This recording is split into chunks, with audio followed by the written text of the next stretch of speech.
Selamat pagi sahabat Alkitab yang terkasih. Marilah kita mengawali hari ini dengan melakukan perenungan akan firman Tuhan. Bacaan Alkitab kita pada hari ini berasal dari kitab Lukas pasal yang pertama, ayat 32 sampai 38. Ia akan menjadi besar dan akan disebut anak Allah yang Maha Tinggi. Dan Tuhan Allah akan mengaruniakan kepadanya tahta Daud bapa leluhurnya. Dan ia akan menjadi raja atas kaum keturunan Yakub sampai selama-lamanya, dan kerajaannya tidak akan berkesudahan. Kata Maria kepada malaikat itu, "Bagaimana hal itu mungkin terjadi karena aku belum bersuami?" Jawab malaikat itu kepadanya, "Roh Kudus akan turun atasmu, dan kuasa Allah yang Maha Tinggi akan menaungi engkau. Sebab itu anak yang akan kau lahirkan itu akan disebut Kudus Anak Allah. Dan sesungguhnya Elisabet sanakmu itu, ia pun sedang mengandung seorang anak laki-laki pada hari tuanya, dan inilah bulan yang ke-6 bagi dia, yang disebut mandul itu. Sebab bagi Allah tidak ada yang mustahil," kata Maria. "Sesungguhnya aku ini adalah hamba Tuhan, jadilah padaku menurut perkataanmu itu." Lalu malaikat itu meninggalkan dia. Bagi Maria, momen perjumpaan antara dia dengan Gabriel adalah sesuatu yang terlalu besar untuk dia alami. Belum selesai sampai di situ, dia pun mendapatkan pesan yang terlalu besar untuk diterima, untuk dia jalani. Intinya, kita dapat menyimpulkan bahwa seluruh pengalaman yang sedang Maria dapatkan adalah rangkaian karya yang begitu rumit untuk dapat diterima secara akal dan dimaknai secara iman. Oleh sebab itu, tidaklah mengherankan jika Maria memberikan respons yang membutuhkan keteguhan. Maria merespons Gabriel dengan seruan, "Bagaimana hal itu mungkin terjadi?" Di tengah segala upaya Maria untuk memproses pengalaman dan berita besar itulah, Gabriel memberikan keteguhan bagi Maria agar dia semakin siap terlibat dalam karya yang sedang Tuhan kerjakan melalui dirinya.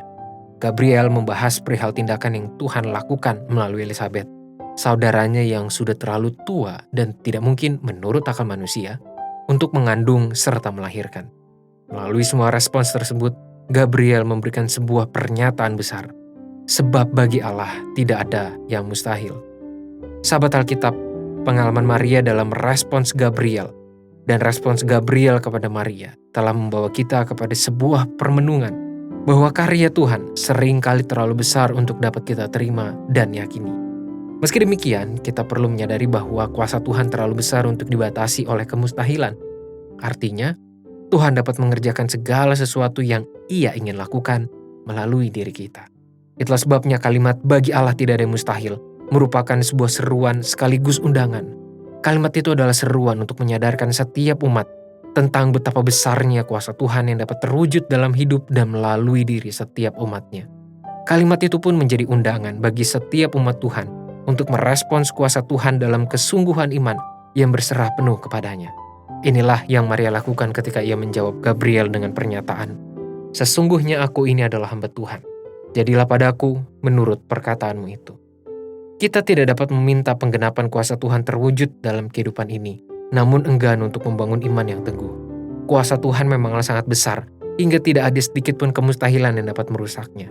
Namun hal ini pun perlu ditanggapi dengan kesungguhan iman yang berserah penuh kepadanya. Kuasa Tuhan tidak semestinya direspons dengan iman yang serba tanggung. Marilah kita berdoa. Tuhan, terima kasih untuk firman-Mu yang mengingatkan kami dan menegaskan kepada kami tentang betapa besarnya kuasa Tuhan. Segala sesuatu dapat terjadi ketika Tuhan berkehendak dan ketika Tuhan mau mengerjakannya. Tolonglah kami Tuhan untuk berpegang teguh pada kenyataan iman itu. Dan mampukanlah kami untuk merespon semua kuasa dan kehadiran Tuhan dengan kesiapan untuk terlibat dalam karya dan pekerjaan Tuhan. Hanya di dalam nama Tuhan Yesus kami berdoa. Amin.